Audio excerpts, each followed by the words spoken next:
السلام علیکم ورحمۃ اللہ وبرکاتہ۔ عزیز طلبہ و طالبات، امید ہے آپ خیر و عافیت سے ہوں گے۔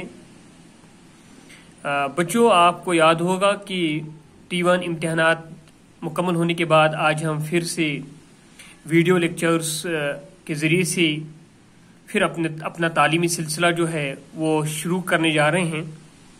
بچوں، ہم T1 کا جو سلیبس ہے اس میں ہمارے دو اسباق جو ہے، ایک ہے تعلیم سے بے توجہی کا نتیجہ مولانا الطاف حسین حالی کی لکھی ہوئی نظم، اور اکبر علی آبادی کی لکھی ہوئی نظم نئی تہذیب جو ہمارے سلیبس میں شامل ہے۔ یہ دو اسباق ہمیں نامکمل تھے۔ بچوں، پہلے ہم انہی دو اسباق کو پڑھیں گے، تعلیم سے بے توجہی کا نتیجہ اور اکبر علی آبادی کی لکھی ہوئی نظم نئی تہذیب کو پڑھنے سے پہلے بچوں میں آپ کو پہلے بتاؤں کہ نظم کیا ہے، نظم کے معنی کیا ہے۔ اگر ہمیں نظم پڑھنی ہے، اکبر علی آبادی کی نظم نئی تہذیب یا مولانا الطاف حسین حالی کی نظم تعلیم سے بے توجہی کا نتیجہ، پہلے ہم سمجھیں گے کہ نظم سے کیا مراد ہے۔ بچوں، میں آپ کو بتاؤں کہ نظم جو ہے، لفظ نظم یہ نثر لفظ کا ضد ہے۔ ایک ہوتا ہے نثر اور بچوں ایک ہے نظم۔ نثر کی ضد نظم ہے۔ نثر جو ہے یہ کہانی کی صورت میں کہانی ہوتی ہے، اور نظم جو ہے بچوں یہ شاعری ہے۔ نظم جو ہے یہ شاعری ہے، اور نظم کے معنی ہے بچوں انتظام، نظم کے معنی ہے ترتیب، نظم کے معنی ہے آرائش۔ بچوں یہ نظم کے لغوی معنی ہیں، دو معنی ہیں، ایک ہے نظم کے لغوی معنی اور دوسرا ہے نظم کے اصطلاحی معنی۔ اصطلاحی معنی ہو گیا خاص معنی اور لغوی معنی ہو گیا بچوں عام معنی۔ نظم کے عام معنی جو ہے انتظام کے، ترتیب یا آرائش کے، یعنی کسی چیز کا انتظام کرنا، کسی چیز کو ترتیب میں رکھنا یا کسی چیز کو سجانا، اس کے معنی ہے یہ اس کو نظم کہتے ہیں۔ یعنی جب ہم کسی چیز کا انتظام کرتے ہیں یا کسی چیز کو ترتیب دیتے ہیں یا کسی چیز کو سجاتے ہیں تو اس چیز کو نظم کہتے ہیں۔ جیسے بچوں میں آپ کو اس طرح سے سمجھاؤں گا، جب ہم اپنے کپڑوں کو ترتیب سے رکھتے ہیں یا اپنے کچن میں برتنوں کو ترتیب سے رکھتے ہیں، اس کو نظم کہتے ہیں، ٹھیک؟ یا جب ہم کسی چیز کو سجاتے ہیں، زیبائش دیتے ہیں، جب ہماری گھروں میں شادیاں ہوتی ہیں، ہم اپنی شادیوں میں دلہن دلہا کو سجاتے ہیں یا اپنے گھر کو اس وقت سجاتے ہیں، اس چیز کو نظم کہتے ہیں۔ کسی چیز کو سجانا، کسی چیز کو ترتیب میں رکھنا، کسی چیز کا انتظام کرنا، اس کے معنی ہے نظم۔ لیکن یہ نظم کے لغوی معنی، یہ نظم کے عام معنی ہے، لغوی ہو گیا عام معنی، اور دوسرا ہے بچوں نظم کے خاص معنی، اصطلاحی معنی۔ اور بچوں اصطلاحی معنی کیا ہو گیا؟ اصطلاحی معنی ہے اصطلاح میں غزل کے علاوہ تمام شاعری کو نظم کہا جاتا ہے۔ ایک ہو یعنی اصطلاحی معنی ہو گیا خاص معنی، شعری معنی۔ تو بچوں خاص معنی یہ ہے نظم کے، غزل کے علاوہ تمام شاعری کو نظم کہا جاتا ہے، ٹھیک ہے بچوں؟ ایک ہو گیا عام معنی، عام معنی ہو گیا نظم کی ترتیب، انتظام یا آرائش، لیکن خاص معنی ہے نظم کے، یعنی غزل کے علاوہ تمام شاعری کو نظم کہا جاتا ہے۔ بچوں یہ غزل جو ہے یاد رکھنا، یہ بھی شاعری ہے، اور نظم جو ہے یہ بھی شاعری ہے۔ اب یہاں پر غزل کے علاوہ تمام شاعری کو نظم کیوں کہتے ہیں؟ اگر غزل بھی شاعری ہے، نظم بھی شاعری ہے، یہاں پر اس بات کو یاد رکھنا بچوں، غزل میں جو ہے اس میں تسلسل نہیں ہوتا ہے، اس میں ربط نہیں ہوتا ہے، اس کا ہر ایک شعر جو ہے غزل کا، جب ہم غزل پڑھیں گے بچوں اس وقت میں آپ کو اس کا پورا نوٹ میں بتاؤں گا۔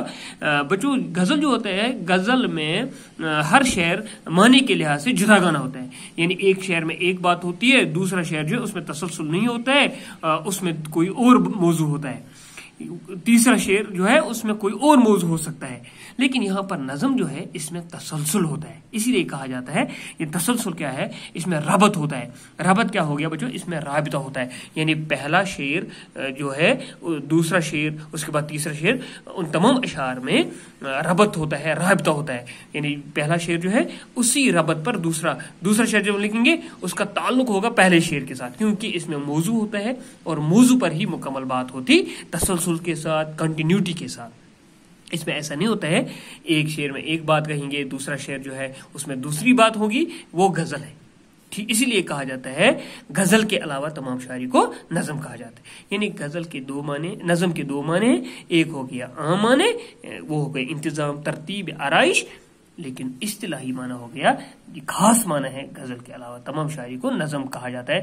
اب آپ کو پتہ چلا ہوگا غزل کے علاوہ تمام شاعری کو کیوں نظم کہتے ہیں، کیونکہ نظم میں ربط ہوتا ہے، غزل میں ربط نہیں ہوتا ہے۔ غزل کا ہر ایک شعر جدا گانا ہوتا ہے معنی کے لحاظ سے، لیکن یہاں پر معنی کے لحاظ سے نظم میں ہر ایک شعر میں رابطہ ہوتا ہے، ربط ہوتا ہے۔ ٹھیک بچوں، نظم کی تعریف یہ ہے، نظم وہ صنف شاعری ہے، یعنی یہ شاعری کی وہ قسم ہے جس میں کسی خاص موضوع سے متعلق ربط و تسلسل کے ساتھ اظہار خیال کیا گیا ہو۔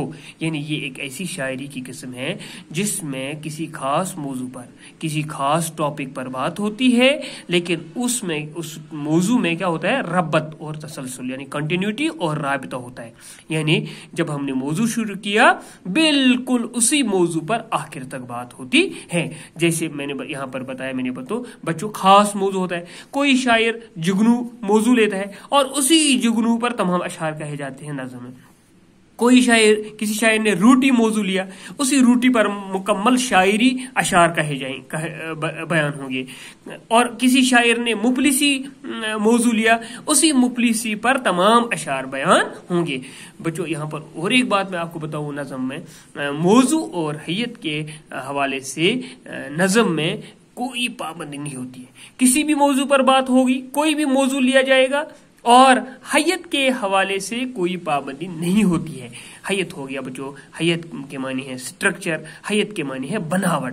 یعنی ایک تو موضوع کے لحاظ سے اس میں کوئی قید نہیں، میں نے ابھی بتایا کسی شاعر نے موضوع لیا روٹی، کسی نے مفلسی، اور سٹرکچر کے لحاظ سے بھی اس میں کوئی قید نہیں، اور اشعار کی بھی اس میں کوئی قید نہیں ہے۔ اب یہاں پر میں آپ کو بتاؤں کس طرح سے اس میں حیت کے لحاظ سے، بناوٹ کے لحاظ سے اس کی مختلف قسمیں ہیں، کوئی قید نہیں ہے۔ بچوں ایک نظم ہے، ایک نظم کی حیت ہے نظم پابند نظم، آزاد نظم، نثری نظم، نظم معرہ، مخمس، مسدس، یہ مختلف اقسام ہیں سٹرکچر کے لحاظ سے، بناوٹ کے لحاظ سے نظم کی۔ بچوں یہاں پر پابند نظم جو ہوتی ہے اس میں ردیف اور قافیہ کی پابندی ہوتی ہے، آزاد نظم میں ردیف اور قافیہ کی پابندی نہیں ہوتی ہے۔ ٹھیک ہے بچوں، آزاد نظم ایسی نظم ہے نہ تو قافیے کی پابندی اور نہ تمام مصروں کے ارکان اس میں برابر ہو، یعنی مصرے بھی چھوٹے بڑے ہو سکتے ہیں آزاد نظم میں۔ اس طرح سے نثری نظم جو ہے بچوں، یہ چھوٹی بڑی نثری سطروں پر مشتمل ہوتی ہے، اس میں ردیف، قافیے، وزن کی پابندی بھی نہیں ہوتی ہے۔ ٹھیک ہے بچوں، نثری نظم جو ہے یہ نثر کی طرح نظم لکھی جاتی ہے، اس میں ایک مصرع چھوٹا ہو سکتا ہے، ایک مصرع بڑا بھی ہو سکتا ہے۔ اسی طرح سے بچوں ایک نظم ہے نظم معرہ، ایسی نظم جس کے تمام مصرے برابر کے ہوں، مصرے اس میں برابر ہوتے ہیں، نظم معرہ کی بات کر رہا ہوں، مصرے اس میں برابر ہوتے ہیں، مصرے اس میں برابر ہوتے ہیں، مگر ان میں قافیے کی پابندی نہیں ہوتی ہے۔ اس میں صرف ایک ہی نظم پابند نظم ہوتی ہے جس میں قافیے کی پابندی ہوتی ہے۔ اسی طرح سے بچوں حیت کے لحاظ سے ایک نظم ہوتی ہے، اس کو ہم مخمس کہا جاتا ہے، جو جس نظم کا ہر ایک بند جو ہوتا ہے سٹنزا ہوتا ہے 5 مصروں پر۔ اسی طرح سے بچوں ایک نظم جو ہے مسدس، جو 6 مصروں پر مشتمل ہوتی ہے۔ اور بچوں یہ ہو گیا حیت کے لحاظ سے۔ موضوع کی میں نے ابھی بتایا، موضوع کے لحاظ سے بھی اس میں کوئی قید نہیں ہوتی ہے۔ بچوں موضوع کے لحاظ سے بھی اس میں کوئی قید، کوئی حمد جو ہے بچوں یہ بھی نظم ہے، نعت جو ہے بچوں یہ بھی نظم ہے، حمد اللہ تعالیٰ کی تعریف میں لکھی جانے والی نظم، نعت یہ ایک موضوع نظم کا ہو سکتا ہے، حضور صلی اللہ علیہ وسلم کی سیرت پاک پر نظم لکھی جاتی ہے، اس کو نعت کہا جاتا ہے۔ اسی طرح سے منقبت جو اولیاء کرام کی تعریف میں، ان کی عقیدت میں نظم لکھی جاتی ہے، قصیدہ بادشاہوں کی تعریف میں نظم لکھی جاتی ہے۔